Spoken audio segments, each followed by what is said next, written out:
Buenos días a todos. Yo con una pequeña aclaración, no voy a compartir ninguna reflexión sobre el asunto, sino algo que me parece mucho más saludable y también complicado, entretenidísimo y saludable, que es conversar en público sobre un asunto que, como bien se decía, es pues materia de nuestra vida cotidiana. Y bueno, quiero comenzar continuando la conversación que he tenido con José Miguel Tomasena con respecto a algo que creo que a todos nos preocupa. ¿De qué manera un profesor de una universidad actual en el mundo se enreda, habita la red? ¿De qué manera llega a verla como parte de su práctica cotidiana? José Miguel. Bueno, hola, gracias a todos, a todas. Confieso que me intimida un poco así, como estar aquí, como si yo supiera todo, pero no. Entonces, en realidad, agradezco el espíritu de la conversación, que la cual platicar y compartir cómo le hago yo, en qué le he regado, en qué creo que he acertado. Y luego también hay algunos alumnos ahí que podrán desmentir, eso también es muy interesante. Respecto a la pregunta, yo creo que el primer obstáculo es creer que no vivimos en la red. Esa sería la primera bronca. Como que todavía no nos cae el 20 de que en el fondo no es una cosa del otro mundo, ya todos usamos ciertas cosas. Pongo el ejemplo de cuántos hemos usado el correo electrónico para enviar un mensaje a nuestros alumnos. Pues, probablemente muchos, y hay algunos profes que quizá todavía no. Cuando fue la crisis de la influenza H1N1, que se clausuró todo como durante varios días, hubo algunos profes que estaban descolocados, pero en realidad muchos no consiguieron enviar un correo electrónico. Es decir, ya estamos ahí, no es tampoco una cosa del otro mundo. Entonces, yo sí creo que de las primeras cosas es que hay que desmitificar eso y que hay muchos grados. Y en ese sentido, que el debate no está en, por lo menos lo más interesante para mí no está en si una clase es presencial o virtual, o si usas Moodle o WordPress o lo que sea.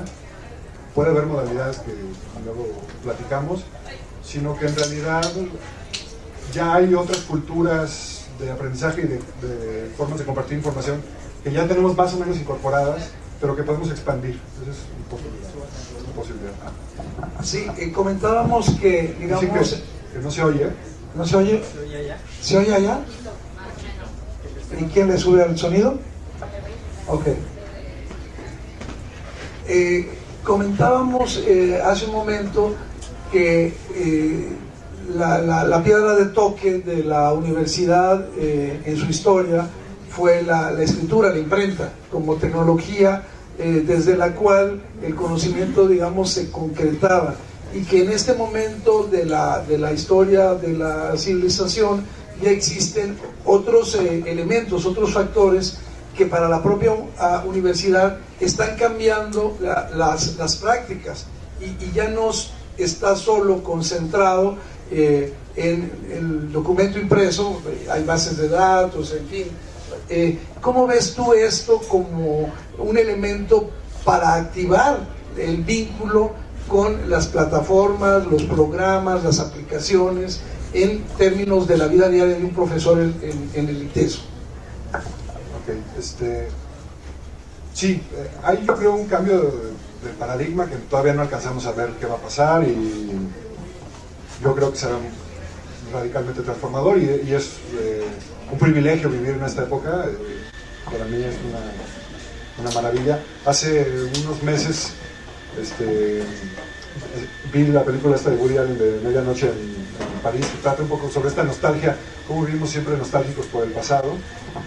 Y yo le comentaba a mi hermano que es esto, ¿no? Ay, cómo me hubiera gustado vivir en el pasado. Y mi hermano me dijo, no, a mí me encanta, estamos viendo una de las épocas más interesantes. Piensa lo que ha pasado en los últimos 10 años. Hay Wikipedia, hay Google, hay Facebook, hay Twitter, hay revoluciones que se conectan por positivos, y por Facebook que tumban dictadores en Egipto. Es una época fantástica. Y en ese sentido, pues las clases y las universidades también tenemos ante nosotros posibilidades increíbles que no nos daban los libros, ¿no? O sea, antes tú veías el libro y lo leías y discutías en un seminario el autor, pero ahora igual le puedes escribir al autor, igual le puedes enviar un tweet al autor y discutir con el autor, igual puedes organizar y quizá convencerlo de que se conecte por una hangout y que platique con los estudiantes, o simplemente que ellos mismos lo hagan sin que tú intervengas.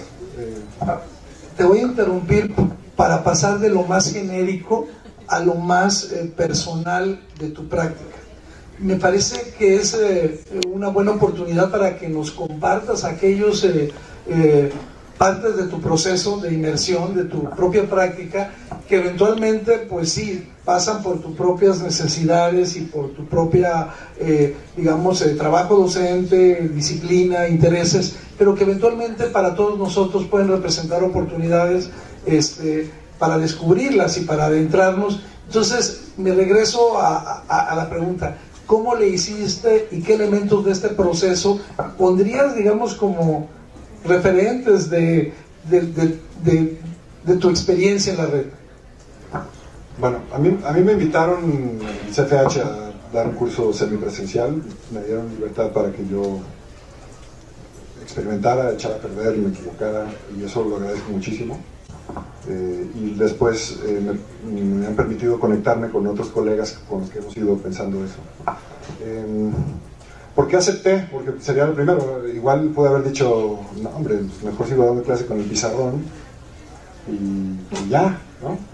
Y pues en realidad acepté porque me gusta la tecnología, me gustan las cosas nuevas, y porque me ilusiona mucho probar. Eso me entusiasma mucho. Una cosa que no he probado, pero que he pensado y que debería hacer en relación con lo que decía hace rato.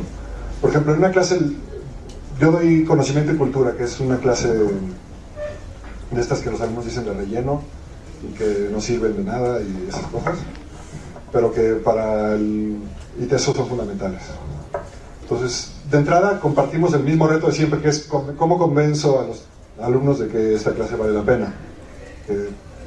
Ahí a veces lo logramos y a veces no, pero además que hay otras posibilidades nuevas, ¿no? Entonces, por ejemplo, en la clase un equipo leyó un texto de Nayef Yehia sobre la tecnología y el cuerpo, y no lo hicimos, pero yo tengo contacto con Nayef Yehia porque como soy editor de Magis también, y él ha escrito para Magis, tengo su correo electrónico y tengo su Twitter, y además es activo en Twitter y contesta. Y no lo hicimos, pero igual lo pudimos haber hecho, de escribirle un correo y decirle, oye, pues hay unos chavos que leyeron este libro tuyo y estaría padre que platicaran. Y conectarlos y después hacerme a un lado. Y hay muchísimos cursos que damos todos nosotros, donde los autores están vivos. Algunos no tienen que ser estrellas de Twitter. Podemos conseguir su correo y escribirles, igual contestan. Muchas veces las personas que consideramos más inalcanzables, superestrellas, son muy accesibles. Noam Chomsky respondió muy rápido una solicitud para una entrevista. Yunus, que va a ser la portada del próximo número, ya inicia, acaba de responder que con mucho gusto da una entrevista muy rápido. Vandana Shiva, que salió hace...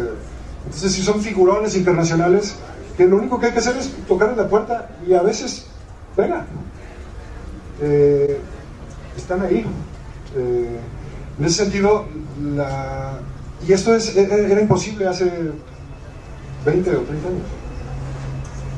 Menos, hace 10 años era imposible.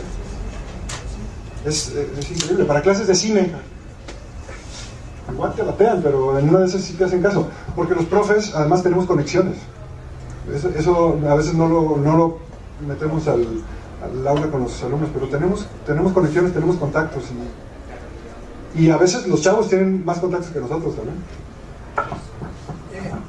Un supuesto de la posibilidad de habitar la red estriba no solamente en estas, digamos, formas de acceso personal, sino también de algo que pareciera que estar ahí. Sí me gustaría que nos compartieras tu propia experiencia, que es esta idea de quitar la centralidad de los profesores del proceso de aprendizaje, ir creando elementos como redes de colaboración, como la propia autonomía del estudiante. ¿Cuál es tu experiencia en esto? ¿Qué habría que hacer?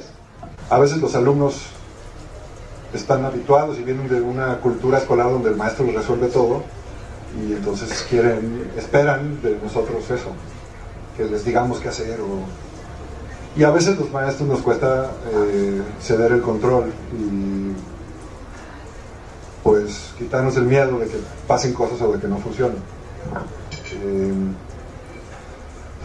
Ahí no sé a veces si funciona o no funciona, pero una experiencia concreta.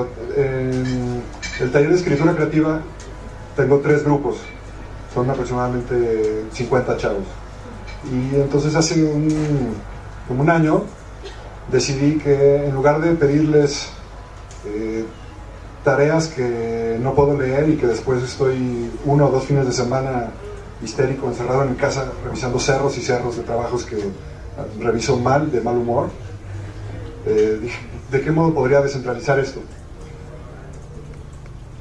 Y entonces se me ocurrió que organizar foros descentralizados en Moodle, que valen el 50% de su calificación final, y donde yo no necesariamente me meto, y de hecho casi nunca me meto. Y la premisa es muy sencilla: que lean cada semana un texto, porque hay otra bronca, que es que en la clase de escritura creativa hay muchos que tienen pues, lagunas de lectura, entonces pues, no se puede escribir si no lees. Entonces, pues que lean un gran autor y que discutan entre ellos sus lecturas sobre ese gran autor, y eso vale la mitad. A veces me meto, a veces no, y la dinámica creo que es bastante buena, y en general funciona, y agarran la onda. Aquí está César, que está en esas cosas, y no sé si hay alguien más que aprende más, esa impresión tengo. Y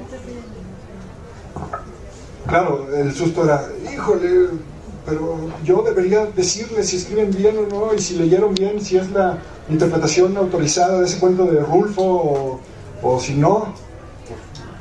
Lo sorprendente es que entre más alumnos, entre 50 alumnos, normalmente hay algunos muy avispados que les dicen lo mismo que yo les hubiera dicho. ¿Qué tan difícil, ya que estamos hablando de tribulaciones, qué tan complicado es encontrar este mix, este balance, esta combinación de los dos procesos? El proceso de, digamos, de el alumno que necesita el biberón o el pecho, y la necesidad de un proceso de aprendizaje con otro tipo de horizontes, con otro tipo de trayectorias, y que requiere de una autonomía. ¿Cómo digamos, combinar o cómo manejar estas tensiones que se producen y también con toda la simetría en los perfiles de los estudiantes, porque me hablas de foros? Entonces, ¿cómo en lo concreto tú lo has vivido? ¿Qué nos puedes compartir? ¿Qué resultados has obtenido? En cuanto al asunto técnico de foros, no hay ningún problema. Nadie ha tenido un problema de foros a estas alturas. Eso es un problema que nos inventamos los maestros. Ningún alumno tiene problemas de foros, y si tiene alguien un problema de foros, hay otros 49 que sí le pueden ayudar a resolver el problema, y yo no me meto. En general eso no funciona. Me parece que el debate tiene que ver con otras cosas como previas, y el debate de la autonomía de los estudiantes no es un problema solo de los que damos cursos virtuales o los que usamos Moodle o esas cosas. Es un problema en todos lados. Los profes de filosofía se quejan de que los alumnos no leyeron, y si en un seminario no lees, pues estás fuera. Ese es el mismo problema. El modo como yo lo he resuelto es un poco brusco. Si no lo haces, lo pruebas.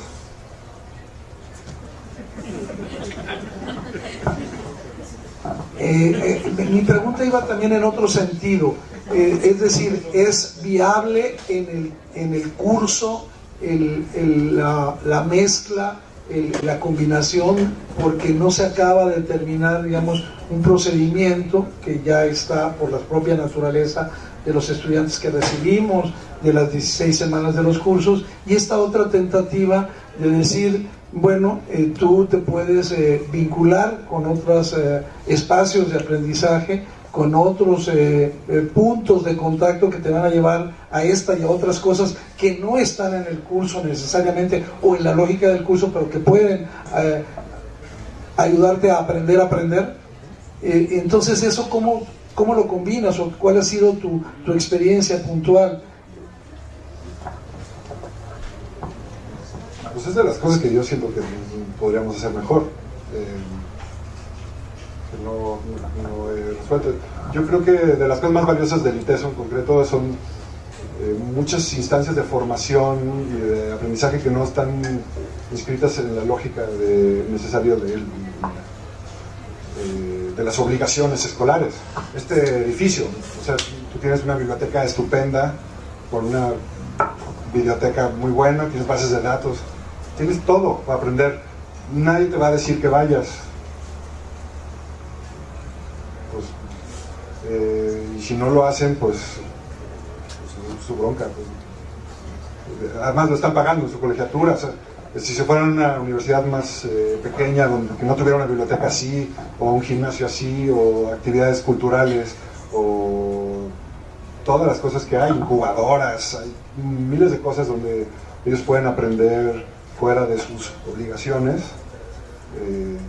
pues podrían irse a una universidad mucho más pequeña que no ofrece eso, pero la impresión que yo tengo es que ellos mismos lo valoran mucho, y esa es una de las cosas importantes de la universidad.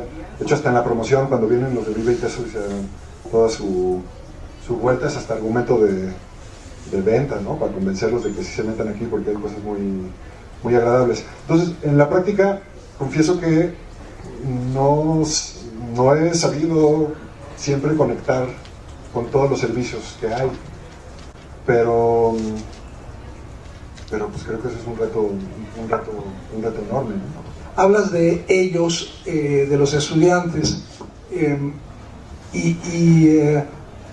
digamos como que hay dos puntos de partida. Uno, el que supone que los estudiantes están altamente vinculados al uso de servicios informáticos y que por lo tanto sería relativamente accesible para cualquier profesor hacer este tipo de vinculaciones al interior de los procesos de aprendizaje. Y hay otros que somos un poquito más pesimistas, que decimos que es efectivamente una mitología y que la mayoría, el uso que tienen de la tecnología es sumamente primitivo y que justamente va en contra de esta tentativa. ¿Cuál es tu percepción de eso en esta gama de grises que hay entre los dos polos? Pienso que hay unas desigualdades muy grandes, hay diferencias muy grandes entre alumnos, en mi experiencia, y por lo que he visto está relacionada con otro tipo de desigualdades como lectoescritura, como matemáticas. No es un asunto aislado. En mi experiencia, los chavos que son buenos alumnos en clases presenciales normalmente son buenos alumnos en otras cosas porque tienen competencias incorporadas que tienen otras que otros no tienen. El tema es cómo hacemos para que los que sí están más avanzados le enseñen a los otros. ¿Cómo le hacemos? ¿Cómo le haces tú? ¿Qué nos sugieres? ¿Cómo le hacemos? Es una pregunta que yo creo que cualquiera de los que estamos aquí nos hemos planteado en algún momento del proceso. Es decir, entiendo que no hay soluciones y no venimos aquí por soluciones para dialogar de estas tribulaciones, de estas preocupaciones, porque tenemos enfrente cantidad de desafíos. Pero ¿cómo le haces tú? Y digamos, danos como se usa ahora, un caso de éxito o un caso de fracaso del cual podamos aprender. Ok. Una primera cosa es que me he propuesto no resolverles cosas que ellos pueden resolver por sí mismos. Eso también lo tengo que aprender yo. Tengo un hijo pequeño y va a una escuela Montessori y siempre me dicen lo mismo, ¿no? Que él ya se puede poner los zapatos, no se los tienes que poner tú. Y a veces tengo la impresión de que los maestros hacemos eso con los alumnos. A mí me queda también una preocupación de aquellos profesores que dicen, bueno, eso está bien para tu materia, eso está bien para tus alumnos, eso está bien para pues para otro momento, ¿no? O para otro nivel de estudiantes. ¿Cuál es tu percepción sobre este comentario que cada vez yo escucho más? Diciendo, bueno, pues mi materia no puede ser así porque la fórmula fulana de tal, pues no se puede discutir, o porque el procedimiento de aprendizaje requiere de tales y cuales cosas. Yo escuchaba y me llama muchísimo la atención que materias tan distantes en sus expectativas como pueden ser la de un taller de escritura creativa y el de conocimiento y cultura, con ejes completamente diferenciados, pues tú utilices, digamos, este tipo de estrategias. Entonces, ¿qué les dirías o qué nos dirías a nosotros que a veces decimos, pues mi materia no pasa por ahí? Yo creo que el problema no es de tecnologías, es un problema es de modelos pedagógicos, de modelos de enseñanza. Y yo creo que deberíamos reflexionar un poco más, igual para otra ágora estaría interesante, cómo se enseña en las ingenierías, por ejemplo. Yo no conozco a fondo los métodos, pero la impresión que tengo yo con los ingenieros de sistemas o electrónicos es que los maestros les ponen un problema, forman un equipo y les dicen resuélvelo. Por ejemplo, tienes que hacer una programación en Java que haga tal y tal y tal y tal y tal cosa. Y cuando los alumnos le preguntan, como me preguntan, ¿y cómo le hago? Pues les dicen, googlealo o búscalo, entra a foros, investiga, resuelve el problema. Eso no tiene que ver necesariamente con si la investigación la haces viniendo a la biblioteca a buscar un libro o la haces buscando en servidores especializados. Es un tema de modelo, de cómo enseñamos.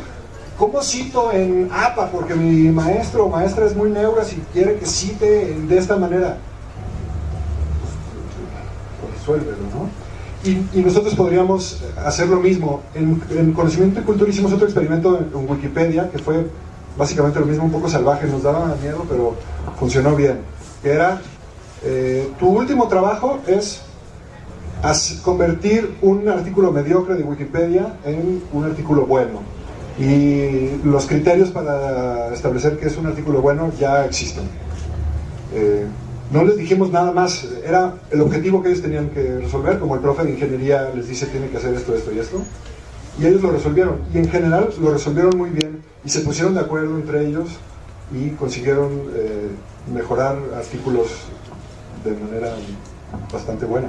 Entonces no hay una disyuntiva, como a veces se piensa, entre un aprendizaje sumamente, digamos, institucionalizado en los viejos formatos y este alud aparentemente caótico de procedimientos que pasan por la red y que se pueden, digamos, andar sueltos por ahí, sino que todo tiene que ver finalmente con una manera de ir incorporando saberes, visiones. ¿Eso es lo que nos estás proponiendo? Sí, en algún sentido sí. Dicho en el sentido inverso, se puede usar tecnología haciendo cursos con pedagogías absolutamente retrógradas, centralizadas, aburridas.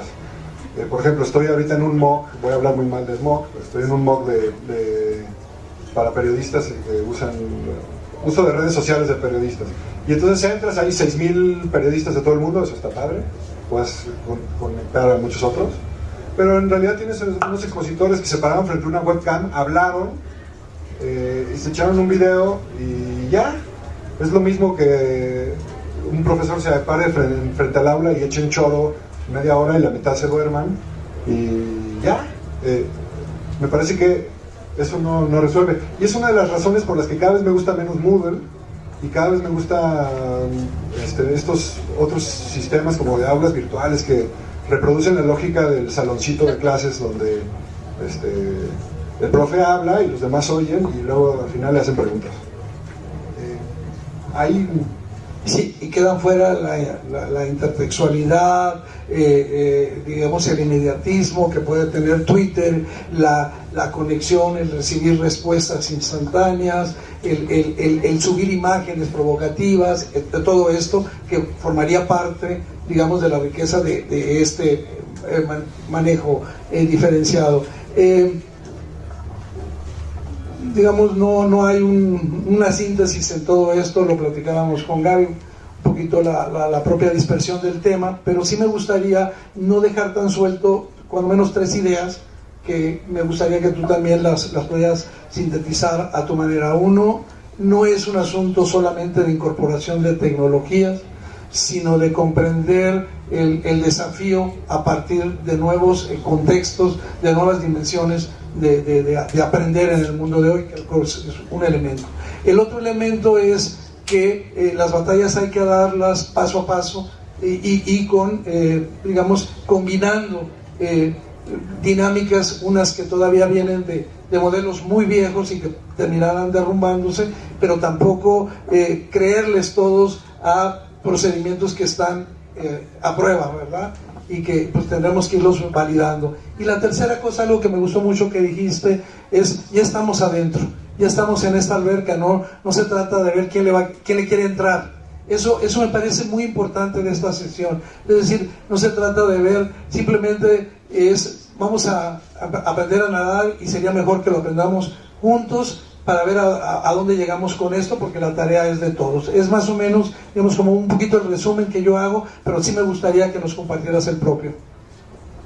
Bueno, me parece un muy buen resumen. En efecto, yo creo que lo que nos tenemos que quitar de miedos, y en especial en el ITESO, es que el ITESO se ha distinguido porque siempre ha sido un espacio desde hace muchos años de experimentación, de crítica a los modelos tradicionales de aprendizaje. Es la misma ola, no es una cosa del otro mundo.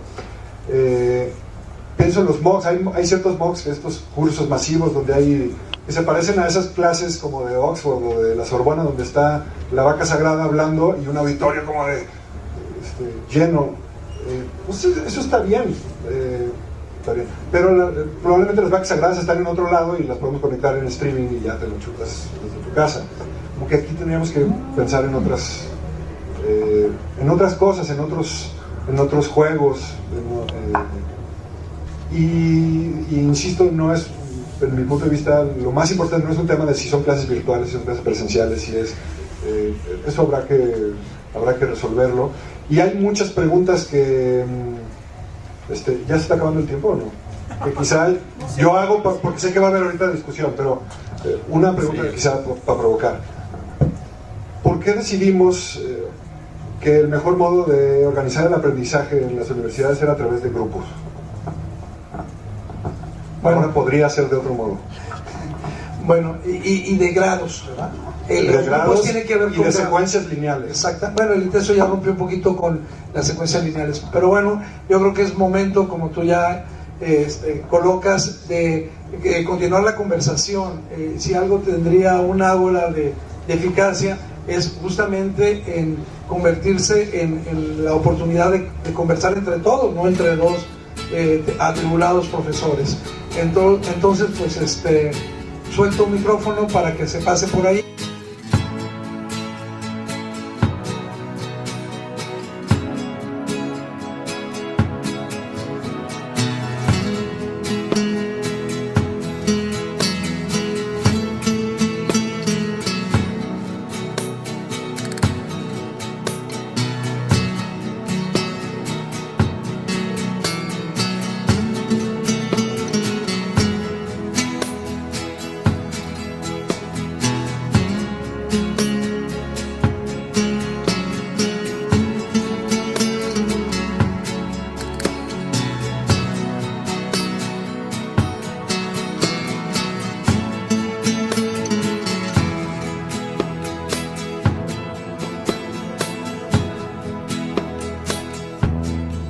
Bueno, primero el gancho al hígado de Miguel.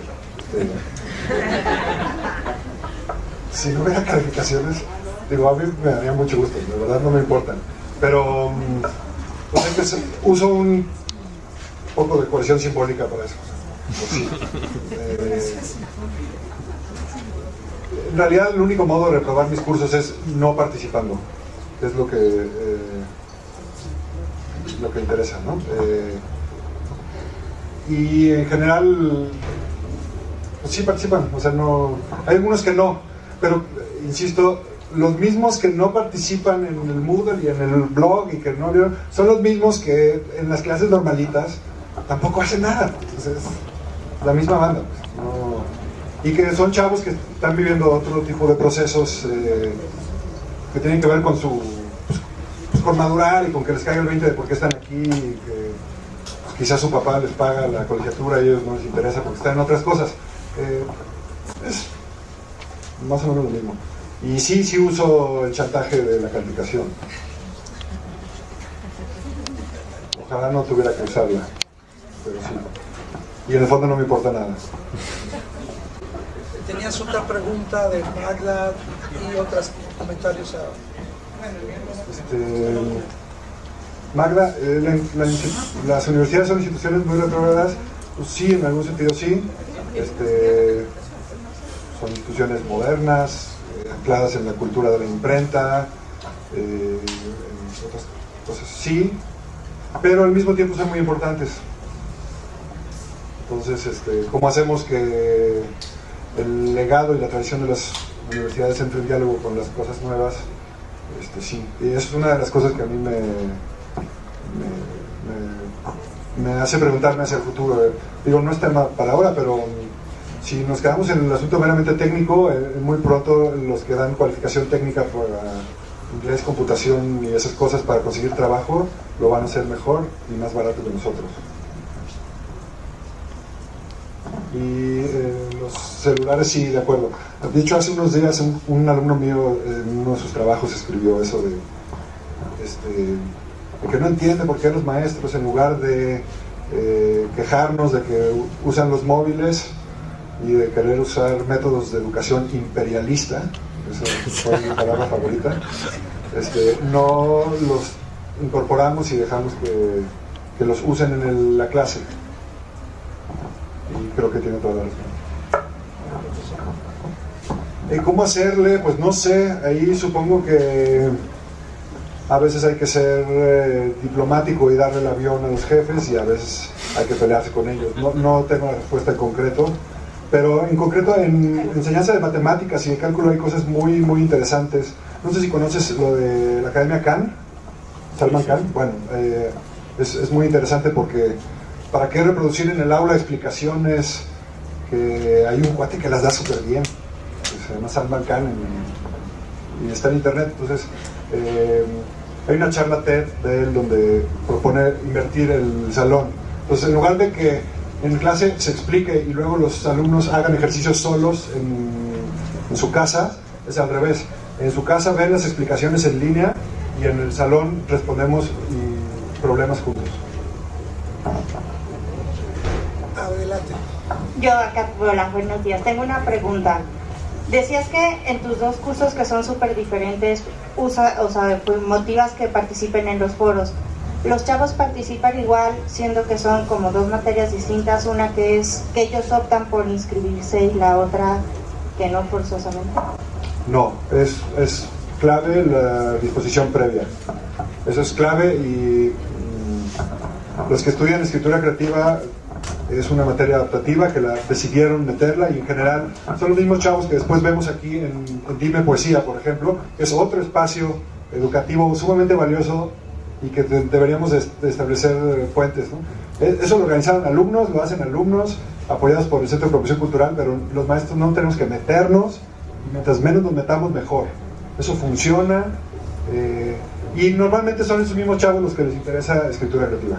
Y la otra es todo lo contrario, es la materia a la que van arrastrados y que no sirve para nada. Y entonces sí, la chamba es convencerlos.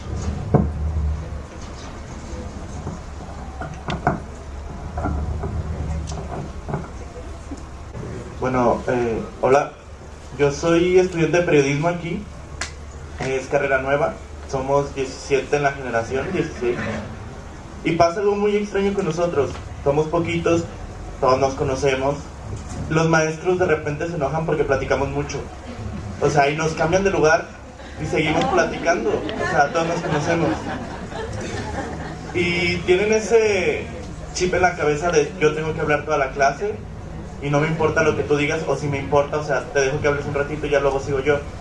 Pero luego hay otra parte que la quieren hacer como muy tecnológica, de hecho se llama gestión de redes sociales, pero nos enseñan a hacer algo que ya sabemos, o sea, manejar Facebook, manejar Twitter, o sea, por una parte quieres que seamos muy tecnológicos y nosotros ya lo somos, y por otra quieres que conservemos el orden que tú tienes, pero nosotros no podemos.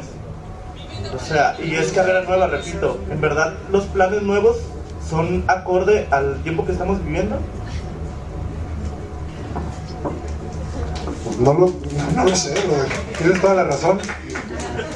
De repente he notado que hay profesores que les piden, bueno, no lo sé, yo estudio en la Ibero Puebla, solo estoy acá de intercambio, y allá al menos sí les piden como requisito que usen como este tipo de tecnologías. Pero lo que he observado es que en muchas ocasiones su uso de tecnologías los limita nada más como al uso de una presentación de PowerPoint, ¿no? O a un video en todo el semestre, y ya es ahí como donde justifican eso. No sé si haya, mi pregunta es si, ¿cómo resuelven los maestros esto? O si hay algún tipo de ya como grupo o algo así que se haga entre maestros como para ellos mismos aprender nuevas opciones de tecnologías que pueden utilizar, nuevos recursos como los foros o como cosas así, para que ya no sea la clase solamente una presentación PowerPoint y les doy chance que esta clase utilicen su laptop, ¿no? Y así ya pueden justificar que utilizan esas cosas. Y en la evaluación ya dice que sí usas esta tecnología en clase. Bien. Pues sí, un poco este espacio es para eso, para que compartamos cómo hacerle. Y a partir de eso quiero contar una anécdota que fue involuntaria, pero funcionó en este sentido de incorporar las habilidades que ya tienen los alumnos en distintas cosas. El año pasado, cuando estaban trabajando en Wikipedia, un equipo tenía que hacer la página sobre la ciudad creativa digital de Guadalajara. Y bueno, estuvieron haciendo información y luego se las tumbaban porque parecía promocional del gobierno del estado, y entonces tuvieron que aprender a redactar más neutralmente. En fin, se incorporan muchísimas competencias, pero uno de los chavos quería subir fotos para enriquecer el artículo y se dio cuenta que no había fotos con licencias libres, entonces que resolvió que él tenía que ir a él le gustaba la fotografía, era estudiante del último semestre de arquitectura. Entonces, él ya había tomado clases de urbanismo y todo ese rollo, la gentrificación y el desplazamiento de poblaciones callejeras, de todos esos chorros ya se los había echado ahí, pero nunca había ido al Parque Morelos. Entonces fue al Parque Morelos como a las 6 con una cámara muy profesional. Y empezó a tomar fotos y empezó a oscurecer y le empezó a dar miedo. Tomó fotos y finalmente le dio miedo y se fue, ¿no? Y después en su reflexión decía, gracias a que fui al Parque Morelos entendí qué era eso de la gentrificación, ¿no? Y entendí todas las críticas al modelo de la ciudad creativa digital, pero hasta que estuve ahí. Entonces mi reflexión son dos cosas. Yo no le pedí que fuera, es una cosa involuntaria. Yo no le pedí que tomara fotos, yo simplemente le dije, enriquece este artículo de Wikipedia. Él tuvo esa iniciativa desde lo que él sabe hacer, y él incorporó lo que él sabe hacer a eso. Entonces, para mí fue una cosa muy, muy rica, porque es precisamente la riqueza de estos aprendizajes. Y que el uso de la tecnología no es haz PowerPoint, no, haz lo que sabes hacer. Y después, como comercial, es un fotógrafo espléndido, está en Instagram, y después se graduó y está ahora de viaje por Europa y está tomando unas fotos de arquitectura europea estupendas. Hay muchas cosas que yo creo que se pueden romper. Una es el paradigma del aula, ¿no? Por ejemplo, en conocimiento y cultura hay normalmente entre 800 y 900 alumnos cada semestre. ¿Por qué nos partimos de 30 en 30? Podríamos organizarlo de otro modo, podríamos planificar 5 o 6 rutas de problemas epistemológicos, que es el objeto, vinculados a ciertas áreas o problemas de la realidad, que después a su vez estén vinculados con cosas que van a hacer o que están haciendo los PAPs, podría ser por ahí, y que los profes, a partir de un núcleo de lecturas y recursos, ofrezcamos acompañamientos más vinculados temáticamente a lo que ellos quieran. Eso podríamos hacerlo. La interacción con 20 chavos es menos rica que con 80. Claro, el riesgo es que se pierdan, y se pierden, pero ni modo, así es el mundo ahora, nos perdemos. Nos saturan de información. Tenemos que ponernos todos en contextos de saturación de información para desarrollar otras habilidades de jerarquización, de discernimiento, de cuestionar fuentes, de muchas otras cosas que además ya se trabajan en otras clases. Entonces, en la medida que vayamos diferenciando, yo creo que funciona bien. Lo que más me ha sorprendido para mí es el foro de ayuda mutua y lo de Wikipedia. Y sobre todo cuando se vinculan. Y probablemente podría ser aún más libre, pero...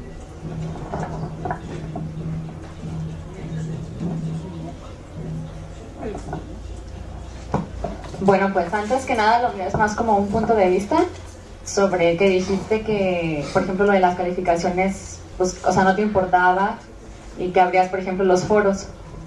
Pero yo en lo personal como estudiante creo que es importante que un profesor esté interesado en lo que están comentando los alumnos, en ver si se está aprendiendo, digo, porque supongo que un profesor se esfuerza en su clase y en que los alumnos realmente estén aprendiendo.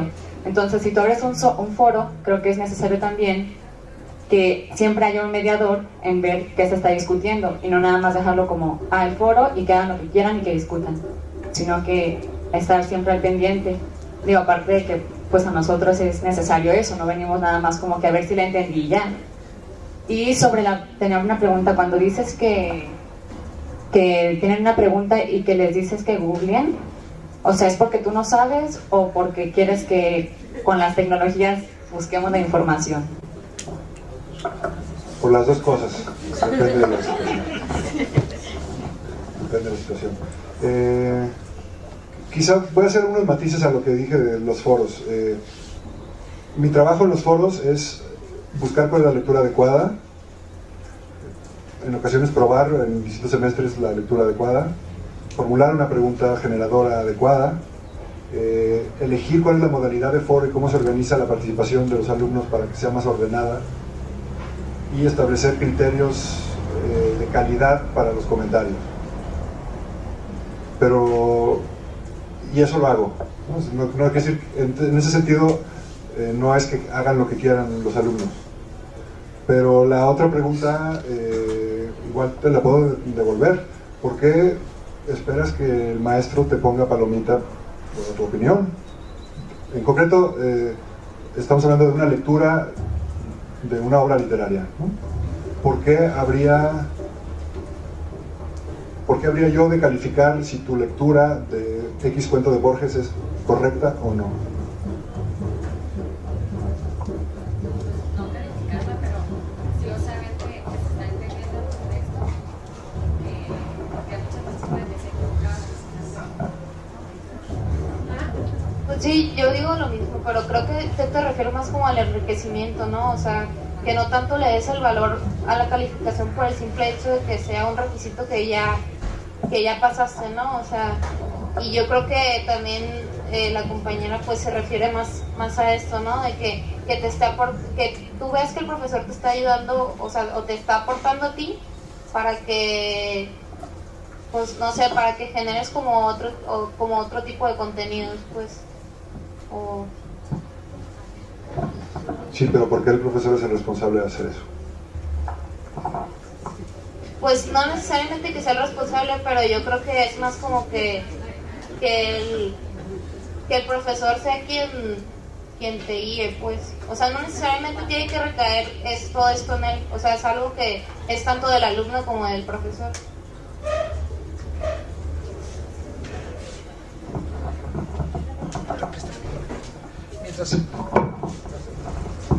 Mientras se pasa el micrófono, creo que una línea que está atravesando todo esto es este ámbito de involucramiento de los actores del proceso de aprendizaje.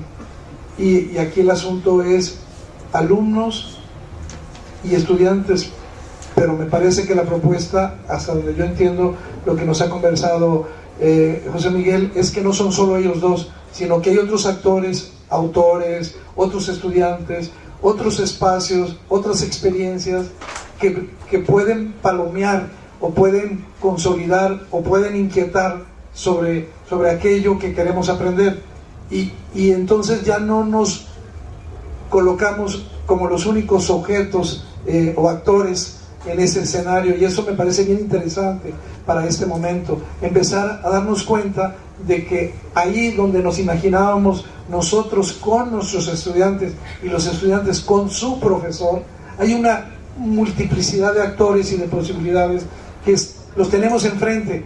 De hecho, ya empezamos a involucrarnos en ellos, aparte de las acciones de espionaje de la agencia norteamericana, pero donde todos estamos en un escenario bien amplio, ¿sí? Donde los grupos ya no son de 30, donde los grupos pueden ser de otra manera. Pero bueno, continuamos. El profesor y hasta dónde retroalimentar. El semestre anterior, en un curso de maestría donde uno ya asume que pues hay como mayor posibilidad de trabajo independiente, no necesitan tanto de la calificación, hay otras variables involucradas, estás hablando con adultos todavía de mayor edad. Según yo, iba a modificar con una hipótesis de trabajo muy acertada la forma de retroalimentar los trabajos. Cada semana los estudiantes presentaban un caso de estudio donde ponían en juego un asunto de un conjunto de planteamientos epistemológicos, una pregunta y un caso con el que lo podían explicar. Y la retroalimentación, en mi caso, en lugar de hacerla estudiante por estudiante, leía todos los trabajos y hacía una síntesis integradora, ¿no? Tautológico, ¿no? Síntesis integradora, pero bueno, qué trabajo abordó más, qué cosas, y la base era provocarlos de manera como muy clara para que leyeran los trabajos de los demás. Todo estaba montado en Wikispaces. Y al principio muy bien, ¿no? Sí se daban a la tarea de revisar los trabajos de los demás, pero ¿cuál va siendo mi sorpresa? Que como en la semana 9 se juntan y me dicen, nos está haciendo falta tu retroalimentación. Pero perdón, horas leyendo, armando provocaciones, tal. Me dice, no, pero es que yo quiero que me digas cómo voy yo, no que me digas cómo nos fue a todos. Ese asunto cultural a mí me dejó fría. Estás hablando de gente de 30, 40, 20, y lo que querían es que le dijera cómo vas tú, no el tema del grupo. Entonces el asunto profecentrado sigue siendo un asunto cultural, y una de las preguntas es ¿cómo lo desplazamos? No sé cómo lo desplazamos, y no sé hasta qué punto desplazarlo, no lo sé. Yo también quiero hacer una distinción entre calificación y retroalimentación, porque por supuesto que yo retroalimento los trabajos, los leo. Creo que es más valioso, o lo que a mí me importa más es discutir con los alumnos sobre el fondo de lo que están diciendo, y en ocasiones incluso corregirles sus acentos, a veces pasa, que graduar o poner si eso vale a 7.5 o 7.2 o 7.44. En ese sentido la calificación me es irrelevante, no en el sentido de no me interesa lo que dicen. No, o sea, a eso es a lo que me refería, porque no sabía si se dejaba el tema nada más, como que ahí está, pero ya dijeron que se comenta y se... Sí, no, o sea, hay una serie de reglas, quizá fue muy brusco. No suele pasar.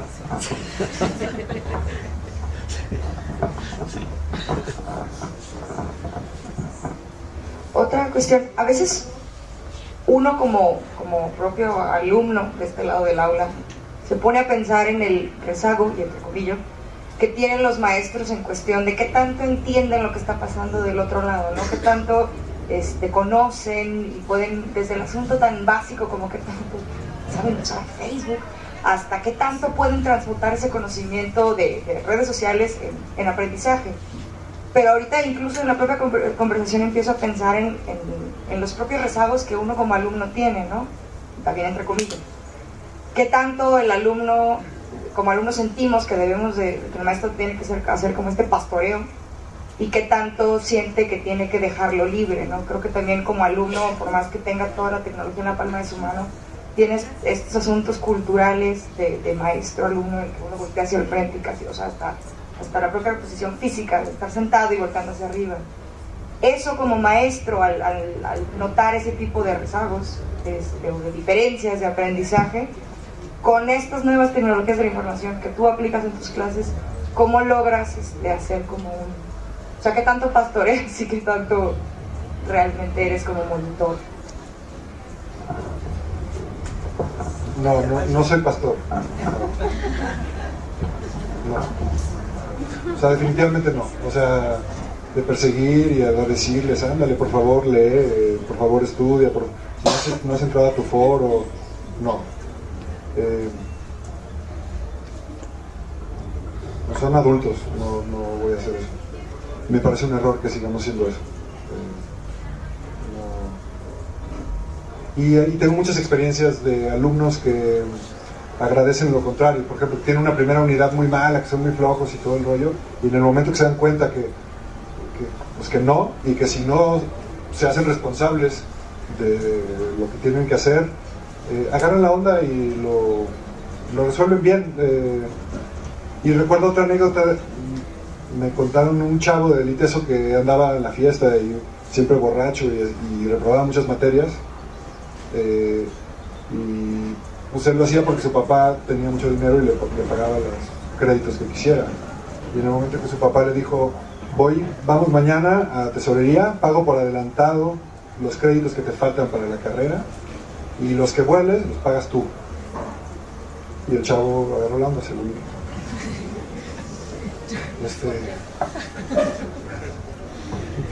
Para mí eso es muy importante. Estamos tratando con adultos y hay que tratar a las personas como adultos. Hola.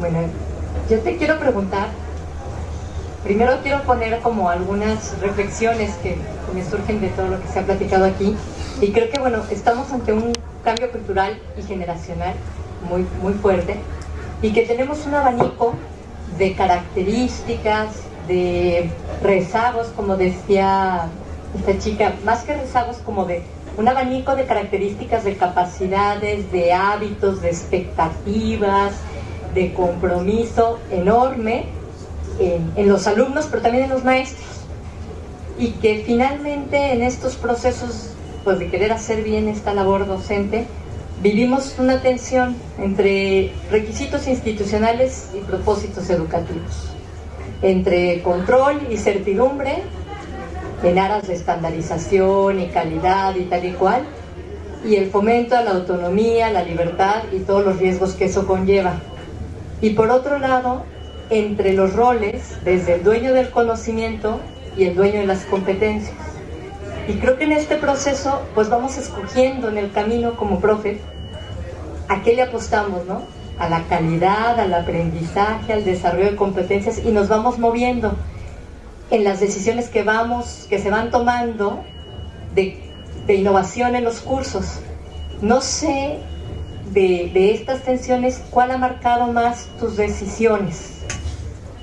Yo creo firmemente que los alumnos quieren aprender cosas y que los alumnos son capaces de aprender cosas y que los alumnos aprenden muchísimas cosas sin que nosotros nos metamos. Todo el tiempo sucede eso. Es increíble, lo que pasa es que no lo reconocemos. Y de lo que yo procuro, por ejemplo, el conocimiento y cultura, que tiene que ver con tratar de plantearles preguntas epistemológicas, es tratar de hacer que ellos reflexionen a partir de las cosas que les preocupan, que puede ser pues cualquier cosa, música, moda, drogas, sexo, identidad sexual, matrimonio. ¿Cómo hay preguntas que hacerse ahí? Trabajo, futuro, familia. Y en la medida que nosotros podamos acercarnos a ellos y conectarlos con ciertas zonas donde eso se esté discutiendo y ayudarlos a problematizar esas cosas y hacerles buenas preguntas, pues aprenderán más. Bueno, a mí me parece muy interesante lo que comenta José Miguel, en el sentido de que los alumnos están aprendiendo aunque no nos demos cuenta, y aunque los propios alumnos no lo puedan referir en el proceso corto de un curso, y esas opciones las vamos tomando a veces arbitrariamente. Yo creo que la tecnología lo que nos ayuda es a colocarlos de una manera permanente, yo digo persistente, lúdica en otros momentos, para que esas decisiones no queden concentradas en el profesor, que se empiecen a enviar a otros espacios. Es decir, yo sí quiero, supongo que los alumnos también, y ahora en sus participaciones lo veo, tener un gran maestro, no buenos profesores. Y son útiles, pero eso no compite con que yo busque en un foro o en Wikipedia o no me dé la gana encontrar cosas. Eso pues, no creo que compita. Y colocaba es algo para mí central de todo esto. Es decir, esa confianza en que, digamos, lo provisional de lo que estamos haciendo, de las no netas, sino de que todo es un proceso de construcción que finalmente se valida en la realidad, en la manera en la que podemos o no cambiar las cosas como queremos que ocurran. A veces creo que nos estamos poniendo solamente desde aquí, y creo que lo que está validando toda esta discusión es qué tanto el proyecto que queremos sobre la realidad se está modificando o no, y eso los estudiantes pues van a tener mucha cosa que hacer por eso. Toño. Tengo una pregunta que toca lo del papel del profesor otra vez, ¿no? Pero antes de eso, tú tienes un curso que combina lo presencial con lo virtual y otro que es meramente virtual. Perdón. Según servicios escolares, mi taller de escritura creativa es meramente presencial. En la realidad, la mitad es virtual y la mitad es. Es decir, en lugar de ponerlos a hacer tareas de un modo, los pongo en una plataforma, pero sí se ven en el salón, pero no se ven siempre los mismos con los que discuten en línea. Son esferas distintas que se cruzan y se mueven y funciona en general bastante bien. Y en conocimiento y cultura también somos 3 maestros, según servicios escolares somos 4 grupos, pero compartimos una sola plataforma de Moodle, foros y a este semestre una misma red de blogs. Estamos todos, cada alumno tiene un blog y cada quien va entregando reflexiones en su blog. Y nos vemos cada 15 días. Pero solo veo a los de mi grupo que quieren ir. Si no quieren ir, no van. Bueno, ahora voy al tema. El tema es sobre la comunicación. Porque de repente te oigo y me suenas así como a ese profesor Mock que tú criticas. Ahí está el curso y órale, háganle como quieran, incorporen lo que saben. Yo no los pastoreo, yo no me meto en sus cosas. Entiendo que no les pones una conferencia tuya, sino les pones actividades de Wikipedia y un foro de ayuda mutua, pero como que la comunicación profesor, estudiante queda como muy diluida. No sé, ¿será que pudieras hablar sobre esto? Porque de repente me da la imagen así de que, órale, incorporen lo que sepan. ¿Sí? En parte sí, y en parte no. Tendría que explicar muchas otras cosas de cómo funcionan el diseño y la dinámica del curso. Por ejemplo, en conocimiento y cultura son dinámicas diferentes. En conocimiento y cultura nos vemos cada 15 días y mi chamba cada semana es retroalimentar públicamente en sus blogs lo que ellos van escribiendo, por ejemplo. Pues hay relación directa con ellos y muchas veces discusiones al pie de los blogs que se alargan. Eso sucede. Retroalimento normalmente a cada alumno cada 15 días en su blog y ocasionalmente a alumnos que no están en mi lista pero que forman parte de la misma red con Héctor y con Alejandra. Sí hay interacción, hay el mismo trabajo que hablaba Magdalena de hacer síntesis generales y hay retroalimentación a ellos donde volvemos a lanzar preguntas y cada 15 días en el aula nos vemos. En conocimiento y cultura es diferente porque la clase cada semana los veo y lo que ya platicaba César hace rato, sí, retomo a veces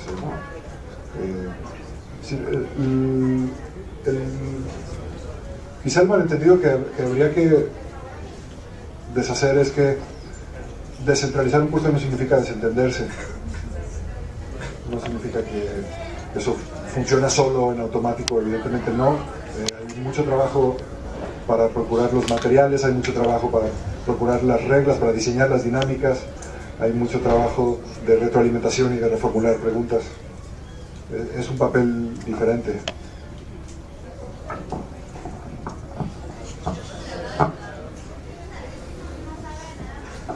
Hace 10 días estuvo aquí el jefe de Universia y dijo: Universia apuesta a los MOOCs. ¿Cuántos MOOCs quiere el ITESO poner ahí? Es gratuito, pongan, ya, el que quieran. En habla española, además, con plataforma diseñada para que sea en español. Bueno, eso es aparte. Segundo, la pregunta es, esto es casi propaganda, pero la pregunta de fondo era, tú le comunicas a los alumnos lo que tú aprendes acerca de la materia que estás impartiendo, no lo que aprendiste antes, sino lo que aprendes en cada curso, diciendo, bueno, esa cuestión, me parece una nueva pregunta, sí, incluso lo que me aparece que no sé, que no puedo responder hoy y que lo tengo que responder hasta el siguiente curso. ¿Y cómo? Sí, este semestre empecé a hacerlo, abrí un blog y participo en la red de blogs de mi grupo y de otras, y tal cual voy haciendo una especie como de diario de campo público con mis reflexiones y mis dudas, donde mezclo los temas directos y los temas de diseño curricular, y sí, lo empecé a hacer y va funcionando bien. Por ejemplo, retomé esto del trabajo que les contaba de educación imperialista, lo que contó este chavo, y lo copié y lo pegué en mi blog. Hay un artículo de Carlos Puig sobre el experimento que hizo Álvaro Cueva, 1.900.000 visitas. Nunca en la historia de todas las publicaciones de Milenio había tenido una publicación eso, con una mentira sobre la identidad del Chapo. 1.970.000 iban ayer, y la reflexión que también está en internet y que tiene cerca de 114.000 retuitadas el día de hoy. Ese uso de la red, y te lo estoy diciendo provocativamente, no lo tienen, y a eso es a lo que deberíamos aspirar como profesores, ese uso, esa manera de tejerlo, porque de otra manera pues nos quedamos que sabemos utilizar a mi manera eso, pero para aprender hay que ir conectando con el aprendizaje de hoy, lo que aprendí hoy. El aprendizaje no es una cosa que está congelada en el refri y lo saco y lo comparto con alguien, es algo que hay que colocarlo en el día a día. En ese sentido, la red es importantísima, por eso te mencionaba ese ejemplo. Tú titulaste esta conversación como Experiencias y tribulaciones de un profesor wiki. ¿Por qué wiki? ¿Qué hay detrás? ¿Qué te dice a ti? ¿Qué te ha enseñado esta lógica wiki? Y también, si a manera de síntesis pudieras nombrar estas 3 tribulaciones que traes presente a nivel de mente y corazón, tú y la universidad. Wiki, yo simpatizo mucho con la Fundación Wikimedia y con el propósito de Wikipedia. Me parece una maravilla grandiosa. El invento de Wikipedia es una genialidad. Nomás que hay que participar para entender todas las dimensiones. Si nos quedamos simplemente como consumidores y gente que copia y pega ahí, es una cosa muy pobre. Y yo sueño con que en el ITESO pudiéramos ser una pequeña comunidad de wikipedistas activos, que participáramos enriqueciendo conocimiento. Tenemos expertos en muchísimas cosas. ¿Por qué no participamos en la construcción de páginas mucho más ricas? Creo que podríamos ahí pensar. Si alguien se anima, nos conectamos y podríamos pensar en hacer algo así. Y entonces, por eso lo de Wiki, este espíritu de que el conocimiento se comparte, se construye entre todos, eso es lo que... Bueno, terminamos esta etapa de la conversación dando las gracias a Miguel, a Eduardo, por su serie de provocaciones conjuntas y aclaraciones con particiones, sobre todo esta última parte más importante.